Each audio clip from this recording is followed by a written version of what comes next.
बिस्मिल्लाहिर्रहमानिर्रहीम अस्सलामुअलैकुम students, this is Atif Ahmad, your physics teacher. बच्चों, आज की इस वीडियो में हम डिस्कस करने जा रहे हैं पेयर प्रोडक्शन। और आज का हमारा टॉपिक एग्ज़ाम के पॉइंट ऑफ व्यू से काफ़ी इम्पोर्टेंट है। इस टॉपिक में से शार्ट क्वेश्चंस, कंसेप्चुअल क्वेश्चंस और एमसीक्यूज़ पेपर में पूछे जाते हैं, तो आपने इस टॉपिक को बहुत अच्छे तरीके से तैयार करना है। किस किस तरह का कंसेप्चुअल क्वेश्चन आपसे पूछा जा सकता है, मैं आपको साथ साथ गाइड करता जाऊंगा और उसका आंसर भी आपको साथ साथ समझाता जाऊंगा। ठीक है बच्चों, ओके। असल में हम जो यहाँ डिस्कस कर रहे हैं वो interaction of electromagnetic radiation with matter है और उसी का ये एक सब टॉपिक है। बच्चों, हमने सीखा कि जब लो एनर्जी वाली इलेक्ट्रोमैग्नेटिक रेडिएशंस मैटर से इंट्रैक्ट करती हैं तो जो फिनोमेना आपको देखने को मिलता है वो होता है फोटो इलेक्ट्रिक इफेक्ट। इसी तरह से अगर कंपैरेटिवली हाई एनर्जी वाली इलेक्ट्रोमैग्नेटिक रेडिएशंस जब मैटर से इंटरेक्ट करती हैं तो फिर जो फिनोमेना आपको देखने को मिलता है वो होता है कॉम्पटन इफेक्ट। इसी तरह वेरी हाई एनर्जी वाली जो इलेक्ट्रोमैग्नेटिक रेडिएशन है जब वो मैटर से इंटरेक्ट करती हैं तो उसके बदले में आपको पेयर प्रोडक्शन का फिनोमेना देखने को मिलता है। ओके, इसी पेयर प्रोडक्शन को आज हम डिटेल से डिस्कस करने वाले हैं। टॉपिक कोई मुश्किल नहीं है, बहुत ही आसान और सिंपल है और बहुत आसान तरीके से मैं आपको सिखाऊंगा। इंशाल्लाह किसी किस्म की कोई भी कंफ्यूजन बाकी नहीं रहेगी। ओके, तो चलिए सीखते हैं जी ये पेयर प्रोडक्शन क्या होती है। बच्चों, होता यह है कि आपने एक हाई एनर्जी फोटोन ले लेना, लाइक गामा रेस का कोई एक फोटोन ले लें, ठीक है, और उसको एक न्यूक्लियस के पास से गुजारते हैं। ठीक है, तो वो जो हाई एनर्जी फोटोन है ना, वो कन्वर्ट हो जाता है एक पार्टिकल और एक एंटी पार्टिकल, एक पेयर में। ठीक है, इसी वजह से हम इसको पेयर प्रोडक्शन कहते हैं और इसको हम यूं डिफाइन करेंगे।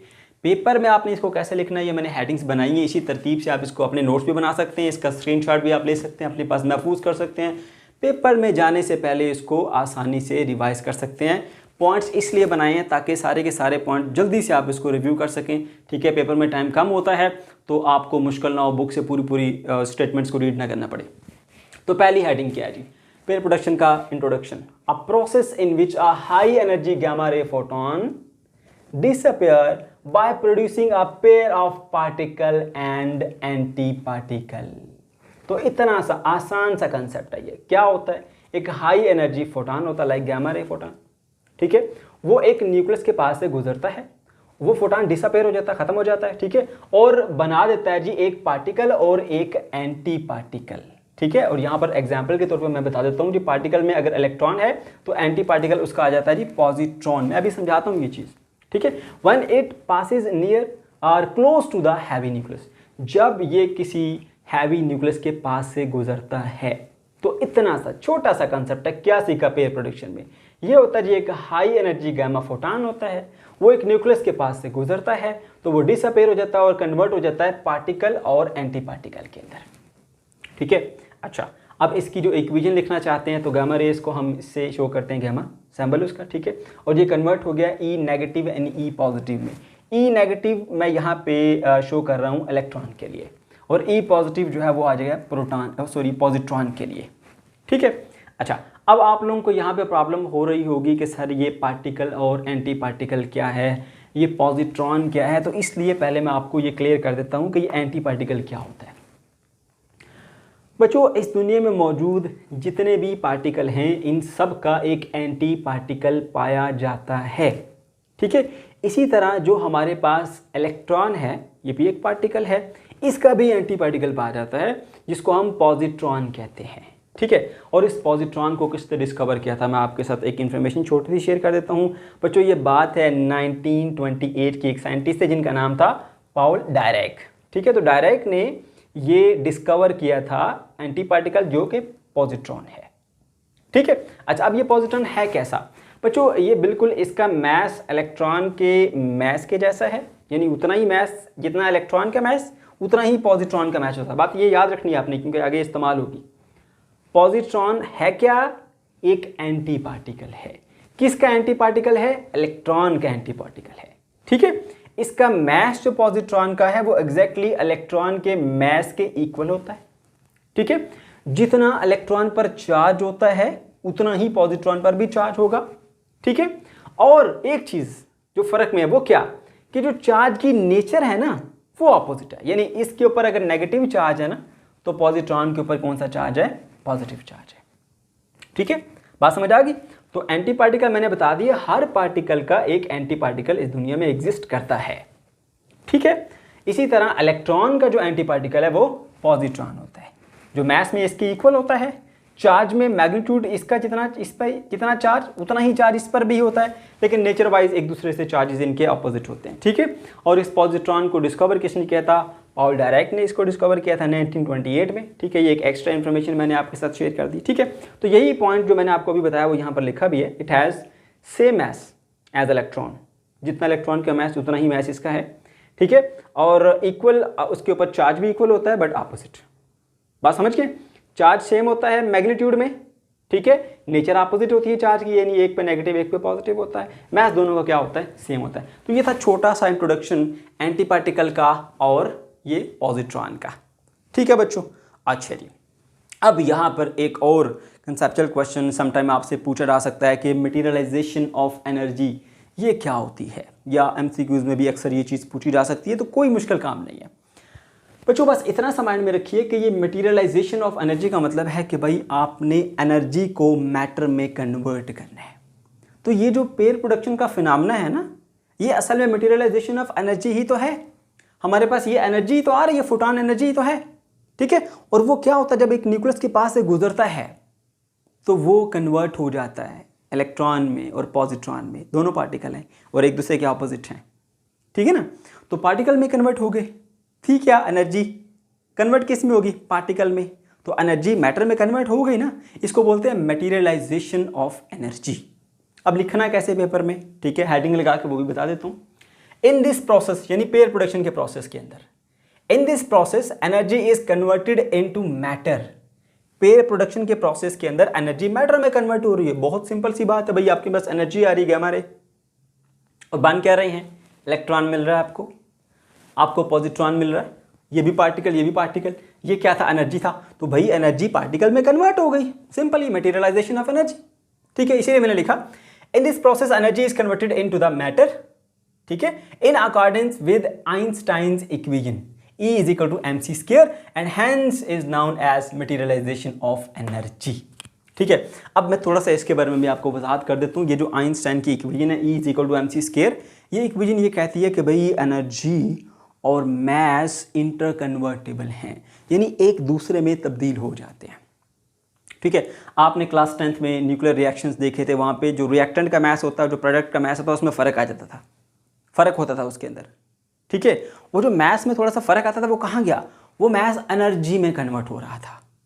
तो वो चीज़ तो आपने सीख ली थी, तो आपको एक चीज़ क्लियर थी कि मैस जो है वो एनर्जी में कन्वर्ट होता है, मगर ये चीज़ अभी तक आपने नहीं सीखी थी कि एनर्जी भी मैस में कन्वर्ट होती है या नहीं। तो बच्चों यहाँ पर आपको ये चीज़ देख सकते हैं, ऑब्जर्व कर सकते हैं कि ये एनर्जी जो है वो मैस के अंदर कन्वर्ट हो रही है। बात समझ गए, यहाँ पर फोटॉन था, एनर्जी थी, और वो किस में कन्वर्ट हो रहा है, वो इलेक्ट्रॉन में कन्वर्ट हो रहा है, वो पॉजिट्रॉन में कन्वर्ट हो रहा है। तो यहाँ पे बेसिकली जो एनर्जी है वो किस में कन्वर्ट हो रही है, मैटर में। इसी वजह से इसको हम बोलते हैं मटीरियलाइजेशन ऑफ एनर्जी। एनर्जी का मटेरियल में, एनर्जी का मैटर में सिंपली कन्वर्ट हो जाना, this is called materialization of energy. ठीक है, और इस इक्वेशन की भी मैंने वजाहत कर दी कि ये इसके पीछे क्या कॉन्सेप्ट है। भाई एनर्जी मैस इंटर कन्वर्टेबल है, एनर्जी मैस में, मैस एनर्जी में कन्वर्ट हो सकता है, तो यहाँ पर एनर्जी मैस में कन्वर्ट हो गई। तो इस इक्वेशन का भी आपको एक एविडेंस मिल गया, प्रूफ मिल गया। ठीक है बच्चों, ओके जी, नेक्स्ट हेडिंग लगाएंगे जी आप इसकी एक्सप्लेनेशन की, और वही बातें बस यहाँ पे रिपीट करनी है, थोड़ा बहुत मजीद एडिशन होगा उसमें। एक्सप्लेनेशन क्या एक्सप्लेनेशन देंगे इसकी, आप बताएंगे भाई आपके पास एक हाई एनर्जी फोटोन है, ठीक है, लाइक गामा रे फोटोन। ठीक है, वो क्या कर रहा है जी, वो मैटर से इंटरेक्ट करता है, और इंटरेक्ट करने के बाद वो एक पार्टिकल और एंटी पार्टिकल बना देता है, या पार्टिकल एंटी पार्टिकल में वो कन्वर्ट हो जाता है। ठीक है, ये बात लिखेंगे। A kind of interaction of a very high energy photon such as gamma rays with matter is pair production. ठीक है, okay, in which photon energy is converted into electron, positron, pair, यानी पार्टिकल और anti particle के pair में convert होती है वो energy. ठीक है, अच्छा जी। This interaction take place in electric field in vicinity of a heavy nucleus. अब ये जो इंट्रैक्शन होता है ना, ये एक न्यूक्लियस के करीब से होता है। ये आप देख सकते हैं, ये हमारा एक न्यूक्लियस है, मैंने यहाँ पर मेंशन किया, this one is a nucleus. ठीक है, ये एक फोटोन आ रहा है, फोटोन इसके पास से गुजरता है। अब इलेक्ट्रिक फील्ड देखिए, न्यूक्लियस पर चार्ज होता है ना, पॉजिटिव चार्ज होता है, तो उसके अराउंड इलेक्ट्रिक फील्ड होगी, तो उसके इलेक्ट्रिक फील्ड में से ये ऐसे ये फोटोन गुजर के जाता है और वहाँ पर ये इंट्रैक्शन होता है। लेकिन मैं आपको एक चीज़ क्लियर बता दूँ, इस फोटोन का इस न्यूक्लियस के साथ किसी किस्म का कोई टकराव नहीं होता। ठीक है, और इस फोटोन पे कोई चार्ज भी नहीं है, तो इसकी इलेक्ट्रिक फील्ड के साथ भी इसका कोई इंटरेक्शन नहीं होता, ना ही इसकी मैग्नेटिक फील्ड के साथ कोई इंटरेक्शन होगा। क्यों? क्योंकि इस पर कोई चार्ज ही नहीं है। तो फिर आप सोच रहे होंगे कि क्या होता है आखिर यहाँ पर। तो यहाँ पे ये जो फोटोन इसके पास से ऐसे गुजर के जाता है इस न्यूक्लियस के पास से, तो इनका आपस में क्वांटम मैकेनिकल इंटरेक्शन होता है। अभी मैं आपको वो चीज़ नहीं समझाऊंगा इस लेवल के ऊपर, बस आप ये पॉइंट याद रख लीजिए। ठीक है, क्वांटम मैकेनिकल इंटरेक्शन होता है इनका यहाँ पर। ना तो इसकी इलेक्ट्रिक फील्ड के साथ इसका फोटोन का कोई इंट्रैक्शन होता है, ना मैग्नेटिक फील्ड के साथ कोई इंट्रैक्शन होता है, और ना ही फिजिकली ये इसके साथ इंट्रैक्ट करता है, यानी इसके साथ इन कॉन्टैक्ट रहता है, ऐसा कुछ नहीं होता। ठीक है, बस इसकी फील्ड में से ये गुजर कैसे जाता है। ठीक है, ये हैवी न्यूक्लियस है, ये फोटोन आ रहा है, ये इसमें से ऐसे गुजरता है इसके पास से, तो ये कन्वर्ट हो जाता है पार्टिकल और एंटी पार्टिकल के अंदर। ठीक हो गया। अब एक चीज़ लास्ट पॉइंट बड़ा इंपॉर्टेंट, वो भी याद रखिएगा, आपके पास एमसीक्यूज़ में अक्सर ये पूछा जाता है कि इस प्रोसेस के अंदर हमारे पास एनर्जी, मोमेंटम और हमारे पास जो चार्ज है वो कंजर्व रहता है। एनर्जी भी कंजर्व रहेगी, ठीक है, चार्ज भी कंजर्व रहता है और मोमेंटम भी कंजर्व रहता है। ये 3 पॉइंट आपने याद रखने। ठीक है, अच्छा जी। अब हमने यहाँ पे मज़ीद इसकी तरफ आगे बढ़ना और हमने ये सीखना है कि पेयर प्रोडक्शन का फिनोमेना प्रोड्यूस करने के लिए एक फोटोन के पास कम से कम कितनी एनर्जी होनी चाहिए। ठीक है, वो मिनिमम एनर्जी का, ये भी बड़ा अहम सवाल है, कंसेप्चुअल क्वेश्चन है ये, कि कम से कम कितनी एनर्जी होनी चाहिए एक फोटोन के पास कि वो पेयर प्रोडक्शन का फिनोमेना कर सके। बड़े ध्यान से सुनिएगा, बहुत आसान तरीके से समझाऊंगा आपको। देखो बच्चों, ये जो फोटोन आ रहा है ना, ठीक है, इसकी एनर्जी ने ये 2 पार्टिकल में कन्वर्ट होना है, एक इलेक्ट्रॉन और एक पॉजिट्रॉन। तो सिंपल वे में अगर आपको मैं समझाऊं तो इस फोटोन के पास इतनी एनर्जी, एटलीस्ट इतनी एनर्जी होनी चाहिए कि ये 2 पार्टिकल तो बना सके। अब इन पार्टिकल को बनाने के लिए कितनी एनर्जी रिक्वायर्ड है ये हमें पहले पता होनी चाहिए। वो कैसे पता चलेगी? देखो, ये इलेक्ट्रॉन है ना, इसको मान लीजिए ये एक रेस्ट पे पड़ा हुआ इलेक्ट्रॉन है। ठीक है, अब रेस्ट पे पड़ा हुआ ये इलेक्ट्रॉन है, ठीक है, इसका कुछ ना कुछ मैस है, उस मैस की वजह से इसमें एनर्जी होती है, जिसको रेस्ट मैस एनर्जी कहते हैं। क्योंकि आइंस्टाइन ने क्या कहा था? आइंस्टाइन ने कहा था कि मैस को एनर्जी में कन्वर्ट किया जा सकता है। ये इलेक्ट्रॉन है, ये अगर रेस्ट पर है, मैस तो है ना, मैस की वजह से उसमें एनर्जी होगी। वो एनर्जी पता कैसे चलती है? वो E=mc² के फार्मूले से पता चलती है। आप उसके अंदर इसका रेस्ट मैस पुट कीजिए इलेक्ट्रॉन का, ठीक है, तो आपको जो एनर्जी मिलेगी वो मिलेगी 0.51 मेगा इलेक्ट्रॉन वोल्ट। यानी एक इलेक्ट्रॉन अगर रेस्ट पर है तो जितना उसका मैस है ना, उसके मैस से जो एनर्जी बनाई जा सकती है, या वो उसका मैस को अगर एनर्जी में कन्वर्ट करें तो वो कितनी बनती है? 0.51 मेगा इलेक्ट्रॉन वोल्ट। इतनी एनर्जी होती है उसके पास, 0.51 मेगा इलेक्ट्रॉन वोल्ट। ठीक है, अच्छा, अब जो एनर्जी इधर से फोटोन की आ रही है उसमें से कुछ 0.51 मेगा इलेक्ट्रॉन वोल्ट एनर्जी चाहिए इलेक्ट्रॉन बनाने के लिए। 7 पॉजिट्रॉन भी तो है ना, ठीक है, 2 पार्टिकल बनेंगे ना, पेयर प्रोडक्शन, पेयर बनेगा, एक पार्टिकल एक एंटी पार्टिकल। एंटी पार्टिकल क्या है? पॉजिट्रॉन। तो पॉजिट्रॉन के पास भी उतना ही मैस होता है जितना कि इलेक्ट्रॉन। मैंने बताया आपको, इलेक्ट्रॉन का पॉजिट्रॉन का मैस सेम है। तो इसका मतलब है कि इस पॉजिट्रॉन के पार्टिकल को बनाने के लिए भी 0.51 मेगा इलेक्ट्रॉन वोल्ट एनर्जी चाहिए होगी। 0.5 मेगा इलेक्ट्रॉन वोल्ट एनर्जी इसके लिए चाहिए, 0.51 मेगा इलेक्ट्रॉन वोल्ट एनर्जी इसको बनाने के लिए चाहिए। तो 2 पार्टिकल बनाने हैं आपने, तो फिर दोनों को ऐड करें, 0.51 प्लस 0.51 ये बन जाएगी 1.02 मेगा इलेक्ट्रॉन वोल्ट। तो कम से कम इस फोटोन के पास 1.02 मेगा इलेक्ट्रॉन वोल्ट एनर्जी चाहिए जिससे ये 2 पार्टिकल बन सकें। ठीक है, तो इसीलिए मैंने यहां पर ये सब चीजें मेंशन की हुई हैं कि पेयर प्रोडक्शन का फिनोमेना होने के लिए कम से कम 1.02 mega electron volt energy required होती है। इससे ज्यादा होगी तो काम चलेगा, अगर इससे कम हुई तो फिर काम नहीं चलेगा। फिर से मैं एक बार रिपीट कर देता हूँ।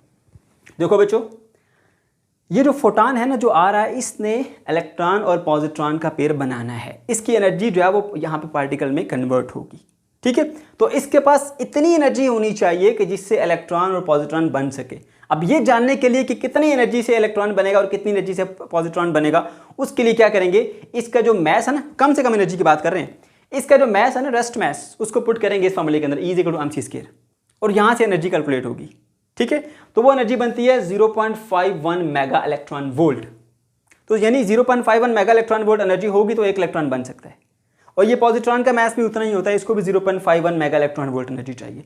तो 0.51 इसके लिए, 0.51 इसके लिए, तो दोनों के लिए कितनी चाहिए होगी फिर 1.02 मेगा इलेक्ट्रॉन वोल्ट। इसलिए कहते हैं कि इस फोटॉन के पास कम से कम 1.02 मेगा इलेक्ट्रॉन वोल्ट एनर्जी होगी तो ही ये पेयर प्रोडक्शन का फिनोमेना कर पाएगा, ठीक है। और तब फिर इतनी एनर्जी के साथ सिर्फ ये एक पेयर जो है वो प्रोड्यूस कर पाएगा, इनको मूव नहीं करा पाएगा। अगर इससे ज्यादा एनर्जी हुई, 1.02 मेगा इलेक्ट्रॉन वोल्ट से ज्यादा एनर्जी हुई, तो 1.02 इस्तेमाल हो जाएगी इन पार्टिकल में तब्दील होने में, और जो बाकी बचेगी, जो एक्स्ट्रा एनर्जी होगी, उस एनर्जी के साथ ये पार्टिकल मूव करना शुरू कर देंगे। वो इनकी काइनेटिक एनर्जी की सूरत में इनको मिल जाएगी, ठीक है बच्चों। उम्मीद आपको ये कंसेप्ट समझ में आ गया होगा, ठीक है। The incident photon energy must be equal or greater than rest mass energy of electron. ये जो 0.51 मेगा इलेक्ट्रॉन वोल्ट है ना, ये इलेक्ट्रॉन की रेस्ट मैस एनर्जी है, इसका डबल होनी चाहिए। क्यों? क्योंकि दो पार्टिकल बने ना, एक इलेक्ट्रॉन और एक पॉजिट्रॉन, दोनों का मैस सेम है, तो इसके लिए भी 0.51, इसके लिए भी 0.51, तो 2 गुना चाहिए। इसीलिए हम सिर्फ इलेक्ट्रॉन की ही बात कर लेते हैं कि जितनी इलेक्ट्रॉन की रेस्ट मैस एनर्जी है उससे डबल चाहिए। इलेक्ट्रॉन की रेस्ट मैस एनर्जी कितनी है? 0.51 मेगा इलेक्ट्रॉन वोल्ट, तो उसका डबल कितना होगा? 1.02, तो 1.02 मेगा इलेक्ट्रॉन वोल्ट एनर्जी हमें रिक्वायर्ड है, ठीक है। ओके जी। According to energy mass equation E=mc², rest mass energy of the electron is 0.51 mega electron volt. ठीक है। Thus, for pair production, photon must have the energy equal or greater than 1.02 mega electron volt. 1.02 mega electron volt से ज़्यादा होगी तब भी चलेगी। जितनी ज़्यादा होगी वो इनकी सरप्लस एनर्जी जो है वो काइनेटिक एनर्जी की सूरत में आगे इन पार्टिकल्स को मिल जाएगी, ठीक है। ओके जी। तो यहाँ पर मैंने एक छोटी सी इक्वेशन लिखी है, energy of photon is equals to energy for pair production plus kinetic energy of the particle. अब जितनी भी उसके पास एनर्जी है फोटोन के पास, उसका कुछ हिस्सा जो है वो जो पेयर प्रोडक्शन में इस्तेमाल हो जाएगा, यानी जो एनर्जी पार्टिकल में कन्वर्ट हो जाएगी, और जो एक्स्ट्रा बचेगी वो उन पार्टिकल की काइनेटिक एनर्जी की सूरत में उन पार्टिकल को मूव करानी शुरू कर देगी, ठीक है बच्चों। ओके। अब इस एनर्जी को हम डिनोट कर देते हैं जी HF से, फोटोन की एनर्जी HF, ठीक है। अब यहां पर मैंने लिखा है m0c², m0c²। m0 क्या है? Rest mass of electron. अब जितना इलेक्ट्रॉन का मैस है उतना ही पॉजिट्रॉन का मैस भी है, तो दोनों को m0 से डिनोट कर दिया। उसकी एनर्जी कैलकुलेट किस फार्मूले से की जाती है? m0c² से, ठीक है। तो मैंने डायरेक्ट वो फार्मूला ही लिख दिया, m0c² rest mass energy of electron, m0c² rest mass energy of positron, ठीक है। ओके। प्लस अगर एक्स्ट्रा होगी तो वो kinetic energy of electron plus kinetic energy of positron. अगर एक्स्ट्रा हो 1.02 मेगा इलेक्ट्रॉन वोल्ट से अगर ज्यादा हो तो फिर आपको ये एनर्जी भी साथ मिलेंगी, और अगर 1.02 मेगा इलेक्ट्रॉन वोल्ट ही हो तो फिर जस्ट ये पार्टिकल प्रोड्यूस होंगे, इनके पास कोई काइनेटिक एनर्जी नहीं होगी, वो रेस्ट पर होंगे, ठीक है। ओके। अच्छा जी। अब हमने क्या किया, जैसे एप्पल प्लस एप्पल 2 एप्पल होता है तो वैसे लिख दिया हमने इसको, HF उसी तरह से आया, एप्पल प्लस एप्पल 2 एप्पल होता है तो 2m0c² हो गया, plus kinetic energy of electron plus kinetic energy of positron, ठीक है बच्चों। ओके। अब यहाँ पे 2 और कंसेप्चुअल क्वेश्चन पूछे जाते हैं पेपर में, तो उनको अच्छे तरीके से सुन लीजिए, उनको याद रखिए। वाई 2 पार्टिकल, 2 पार्टिकल क्यों प्रोड्यूस होते हैं, ठीक है। एक इलेक्ट्रॉन और एक पॉजिट्रॉन, 2 पार्टिकल क्यों प्रोड्यूस होते हैं पेयर प्रोडक्शन में, एक प्रोड्यूस क्यों नहीं होता, ठीक है। तो उसका पहले तो सिंपल सा आंसर जो एक लाइन का वो याद रखिए कि एक पार्टिकल अगर प्रोड्यूस हो तो फिर वो law of conservation of charge की वायलेशन हो जाती है, ऐसा नहीं हो सकता। 2 पार्टिकल प्रोड्यूस होना ज़रूरी है। क्यों? अब मैं आपको वो चीज़ समझाता हूँ। देखो, ये जो फोटॉन आ रहा था ना, इस पर कोई चार्ज नहीं था। लेट्स सपोज कि इसने सिर्फ एक इलेक्ट्रॉन ही बना दिया, पॉजिट्रॉन नहीं बनाया, तो इलेक्ट्रॉन पर तो चार्ज होता है। अब पहले तो चार्ज नहीं था, अब चार्ज आ गया, तो law of conservation of charge violate हो गया ना। तो उससे बचने के लिए फिर क्या होता है, 2 पार्टिकल प्रोड्यूस होते हैं, एक पार्टिकल और एक उसका एंटी पार्टिकल। ठीक है, जैसे देखो यहाँ पे, अब इस पे कोई चार्ज नहीं इनिशियली, न्यूट्रल है। ठीक है, अब यहाँ पर उसने इलेक्ट्रॉन के साथ एक पॉजिट्रॉन भी बना दिया।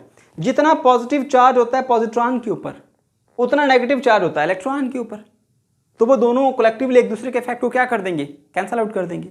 ठीक है, तो इधर शुरू में भी न्यूट्रल था, बाद में भी न्यूट्रल था, तो चार्ज कंजर्व रहा ना। ठीक है ना, इस पे कोई चार्ज नहीं था, अब इस पे भी कोई चार्ज नहीं। लेकिन अगर मैं अकेला एक इलेक्ट्रॉन प्रोड्यूस कर रहा था तो फिर जो law of conservation of charge है वो वायलेट हो जाता है। ठीक है, तो इसलिए दो पार्टिकल बनना जरूरी है, otherwise law of conservation of charge violate हो जाता है। कितना आसान सा, कोई मुश्किल इसके अंदर चीज़ मौजूद नहीं है। उसके बाद एक और बड़ा ही फेमस क्वेश्चन जो मुख्तलिफ तरीकों से पूछा जाता है कि इसमें न्यूक्लियस की क्या ज़रूरत है, क्योंकि मैंने बताया ना तो ये फोटॉन न्यूक्लियस को हिट करता है, ना ही इस न्यूक्लियस की इलेक्ट्रिक फील्ड के साथ इसका इंट्रैक्शन होता है, ना ही इस न्यूक्लियस की मैग्नेटिक फील्ड के साथ इसका इंट्रैक्शन होता है। लेकिन फिर भी हम कहते हैं कि न्यूक्लियस होना ज़रूरी है। ठीक है, न्यूक्लियस की क्या ज़रूरत है, पहला क्वेश्चन। दूसरे तरीके से यूँ पूछा जाता है कि क्या पेयर प्रोडक्शन का फिनोमेना जो है वो वैक्यूम में हो सकता है, स्पेस में हो सकता है। तो वैक्यूम में क्योंकि मैटर नहीं है, मटेरियल नहीं है वहाँ पर, तो वहाँ पर ये फिनोमेना पहली बात है नहीं हो सकता। इसके लिए ज़रूरी है हैवी न्यूक्लियस का होना। ठीक है, क्यों, अब उसका भी एक लाइन का आंसर पहले सुन लीजिए। न्यूक्लियस का होना क्यों ज़रूरी है, या स्पेस के अंदर ये पेयर प्रोडक्शन का फिनोमेना क्यों नहीं होता, या वैक्यूम के अंदर ये जो फिनोमेना ये क्यों नहीं होता, उसकी क्या वजह है। इसका आंसर क्या है, वो इसलिए जैसे ऊपर हमने कहा कि law of conservation of charge violate होता है, नीचे law of conservation of momentum की वायलेशन है। कैसे, मैं अब आपको वो समझाता हूँ। अगर न्यूक्लियस ना हो तो फिर ये law of conservation of momentum की वायलेशन है। कैसे, मान लीजिए ये न्यूक्लियस नहीं है, ये न्यूक्लियस नहीं है, अच्छा ये फोटॉन आ रहा है, इसका कुछ ना कुछ मोमेंटम होगा। ठीक है, तो इनिशियली मोमेंटम जीरो नहीं है, कुछ ना कुछ मोमेंटम है इसका। जब ये ऐसे इसमें कन्वर्ट हो जाएगा, एक पार्टिकल एंटी पार्टिकल में, एक इलेक्ट्रॉन ऊपर जा रहा है, एक पॉजिट्रॉन नीचे आ रहा है। ठीक है, दोनों का मोमेंटम इक्वल एंड अपोजिट होता है, एक दूसरे को कैंसल आउट कर देते हैं। तो आफ्टर इंट्रैक्शन तो इसका मोमेंटम जीरो हो गया, पहले जीरो नहीं था, आफ्टर इंट्रैक्शन जीरो हो गया, मतलब मोमेंटम कंजर्व नहीं रहा। ये भी नहीं हो सकता। इसलिए यहां पर जब न्यूक्लियस रखा जाता है तो फिर क्या होता है, फिर ये होता है कि जब ये फोटॉन इधर को जाता है ऐसे, ठीक है, तो उसके बदले में ये जो न्यूक्लियस है ना, ये न्यूक्लियस ये रिकॉइल करता है इसे पीछे को, तो इनका जो इनिशियल मोमेंटम होता है वो जीरो हो जाता है। इनिशियल मोमेंटम जीरो होता है, फिर इंट्रैक्शन होता है, ये जो एनर्जी है वो पार्टिकल में कन्वर्ट होती है, तो ये ऊपर चला जाता है, ये नीचे चला जाता है, तो आफ्टर इंट्रैक्शन भी हमारे पास जो मोमेंटम है वो जीरो रहता है। इस तरह से इनिशियल भी जीरो और फाइनल भी जीरो हो गया। तो ये रिकॉइल करता है, ये इनिशियल मोमेंटम जीरो हो गया, फाइनल अपोजिट जाने की वजह से जीरो हो गया, तो इनिशियल भी जीरो, फाइनल भी जीरो, मोमेंटम कंजर्व रहा। ठीक है, ओके जी। तो बच्चों ये था हमारा आज का टॉपिक। अगर आपको कोई कन्फ्यूजन है या किसी किस्म का कोई प्रॉब्लम है तो कमेंट सेक्शन के अंदर आप ज़रूर पूछ सकते हैं। अल्लाह हाफिज़।